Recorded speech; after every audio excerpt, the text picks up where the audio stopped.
ನಿಮ್ಮ ಜೀವನದ ಕಾರಣವೇನು? ನೀವು ಯಾವುದಕ್ಕಾಗಿ ಈ ಜೀವನವನ್ನು ನಡೆಸ್ತಾ ಇದ್ದೀರಾ ಗೊತ್ತಾ? ಯಾವತ್ತಾದರೂ ಯೋಚನೆ ಮಾಡಿದ್ದೀರಾ? ಇಲ್ಲ ಅಂದರೆ ಈಗ ಯೋಚನೆ ಮಾಡಿ. ಯಾಕೆಂದರೆ ನಾವು ಹುಟ್ಟಿದಾಗ ಇನ್ನೂ ಮಕ್ಕಳು, ಸ್ಕೂಲ್ಗೆ ಹೋಗ್ತಿರ್ತೀವಿ, ಓದ್ತಾ ಇರ್ತೀವಿ. ಅದಾದಮೇಲೆ ಕಾಲೇಜ್ಗೆ ಹೋಗ್ತೀವಿ, ಫ್ರೆಂಡ್ಸ್ ಜೊತೆ ಎಂಜಾಯ್ ಮಾಡ್ತೀವಿ. ಅದಾದಮೇಲೆ ಲೈಫಲ್ಲಿ ಸೆಟ್ಲಾಗೋ ಟೈಮಲ್ಲಿ ಮದುವೆನೂ ಆಗುತ್ತೆ, ಮಕ್ಕಳಾಗತ್ತೆ, ಕೆಲಸ ರೋಟೀನ್ ಆಗಿಬಿಡುತ್ತೆ. ಮಾಡಿದ್ದೇ ಮಾಡು, ಆಫೀಸ್ಗೆ ಹೋಗು ಅಥವಾ ಶಾಪ್ಗೆ ಹೋಗು, ಅಲ್ಲಿ ಕೆಲಸ ಮಾಡು. ಮನೆಯಲ್ಲಿ ಹೌಸ್ ವೈಫ್ಸ್ ಆಗಿದ್ದರೆ ಬರೀ ದಿನ ಅಡುಗೆ ಮಾಡು, ಊಟ ಮಾಡು, ಮಲಗು. ಇಷ್ಟೇನಾ ಜೀವನ? ಅದಕ್ಕೂ ಮೀರಿ ಏನೋ ಒಂದಿದೆ. ಏನದು? ಪ್ರತಿ ಒಬ್ಬ ಜನ್ಮಕ್ಕೆ ಒಂದು ಕಾರಣ ಅಂತ ಇರುತ್ತೆ. ಸೊ ನೀವು ಜನ್ಮ ತಾಳಿರೋದಕ್ಕೆ ಏನು ಕಾರಣ? ಹುಡುಕಿ, ನಿಮ್ಮಲ್ಲಿ ನೀವೇ ಹುಡುಕಿ.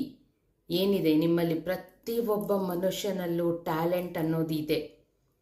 ಅದನ್ನು ನಾವು ಕಾರಣಾಂತರಗಳಿಂದ ನಮ್ಮಲ್ಲೇ ಸಮಾಧಿ ಮಾಡಿಬಿಟ್ಟು ಸುಮ್ಮನೆ ಜೀವನನ ನಡೆಸ್ಕೊಂಡು ಹೋಗ್ತಾ ಇದ್ದೀವಿ. ಬ್ಯುಸಿ ಲೈಫಲ್ಲಿ ಓಡು ಓಡು ಓಡು ಅಂತ ಓಡ್ತಾ ಇದ್ದೀವಿ.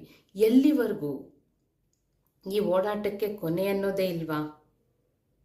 ಅದೇ ನಮ್ಮ ಜೀವನಕ್ಕೆ ಒಂದು ಗುರಿ ಅಂತ ಇಟ್ಕೊಂಡ್ಬಿಟ್ರೆ, ಒಂದು ಗೋಲ್ ಅಂತ ಇಟ್ಕೊಂಡ್ರೆ, ನಾವು ಜೀವನ ಮಾಡ್ತಿರೋ ಪ್ರತಿ ಒಂದು ಸೆಕೆಂಡ್ ಅದನ್ನು ಸಾಧನೆ ಮಾಡೋಕೆ ಅಂತಲೇ ನಾವು ನಮ್ಮ ಜೀವನದಲ್ಲಿ ಹೋರಾಟ ಮಾಡಿದಾಗ ಅದಕ್ಕೆ ಒಂದು ಅರ್ಥ ಇರುತ್ತೆ ಅಲ್ವಾ?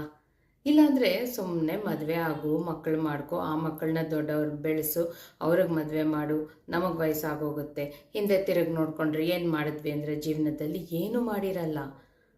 ಅರೆ ಏನೂ ಮಾಡಲಿಲ್ವೇ ಜೀವನದಲ್ಲಿ? ಜೀವನನೇ ಹೊಟ್ಟೋಯ್ತಲ್ಲ. ಈಗ ವಯಸ್ಸಾಯಿತು, ಆರೋಗ್ಯದ ತೊಂದರೆ, ಮಕ್ಕಳು ನೋಡ್ಕೋತಾರೋ ಇಲ್ವೋ ಅನ್ನೋ ತೊಂದರೆ, ಈ ಥರ ಆಲೋಚನೆಗಳು ಬಂದ್ಬಿಡುತ್ತೆ. ಅದರ ಬದಲು ಇವಾಗ ನಿಮ್ಮದು ಯಾವುದೇ ಏಜ್ ಆಗಲಿ, ನಿಮಗೆ 60 ವರ್ಷ ಆದರೂ ಪರವಾಗಿಲ್ಲ. ಈ 60 ವರ್ಷದ ಜೀವನದಲ್ಲಿ ನಿಮಗೆ ಎಷ್ಟು ನಾಲೆಡ್ಜ್ ಬಂದಿರುತ್ತೆ. ನೀವು ಲಿವಿಂಗ್ ಲೈಬ್ರರಿ ಆಗಿರ್ತೀರಾ.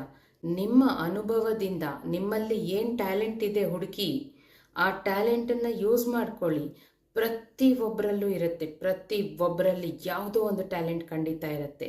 ಸೊ ನಿಮ್ಮ ಜೀವನದ ಅರ್ಥವೇನು? ಇವತ್ತೇ ಯೋಚನೆ ಮಾಡಿ.